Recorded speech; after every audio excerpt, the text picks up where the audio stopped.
Hi friends, welcome to our channel Joel Babu vlogs. ఈరోజు వచ్చాము Indian art and craft shopping ఎక్స్పోకి. మన భారతదేశంలోని సంప్రదాయ కళలు, చేతి పని వస్తువులు అన్నీ ఒకే చోట చూడవచ్చు. ఫ్రెండ్స్, ఈ ఎక్స్పోకి ఇండియా మొత్తం నుంచి కళాకారులు వచ్చారు. వాళ్ళు చేతులతో తయారు చేసిన వస్తువులు ఇక్కడ అమ్ముతున్నారు. మిషన్ పని కాదు, ఫుల్ హ్యాండ్మేడ్ ప్రోడక్ట్స్. ఇక్కడ హ్యాండ్లూమ్ చైర్లు, కాటన్ డ్రెస్సులు, సంప్రదాయ దుస్తులు చాలా అందంగా ఉన్నాయి. ఈ దుస్తులు వేసుకుంటే మన కల్చర్ కనిపిస్తుంది. క్వాలిటీ కూడా చాలా బాగుంది ఫ్రెండ్స్.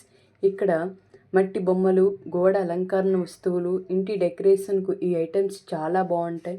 చిన్న చేతి పని, జ్యువెలరీ, మట్టితో చేసిన ఆభరణాలు కూడా ఉన్నాయి. గిఫ్ట్ ఇవ్వడానికి మంచి ఐడియా ఇది. ఫ్రెండ్స్, ఈ వస్తువులు కొనడం అంటే మన భారతీయ కళలను, కళాకారులను సపోర్ట్ చేసినట్టే. వాళ్ళ కష్టం, ఓర్పు ప్రతి వస్తువులో కనిపిస్తుంది. ఇక్కడ రేట్లు కూడా సరైనవే ఉన్నాయి. డబ్బుకు మంచి విలువున్న షాపింగ్ ఇది. Friends, Indian art and craft ఎక్స్పోకి ఫ్యామిలీతో వచ్చేందుకు చాలా మంచి ప్లేస్. మీకు ఈ వీడియో నచ్చితే లైక్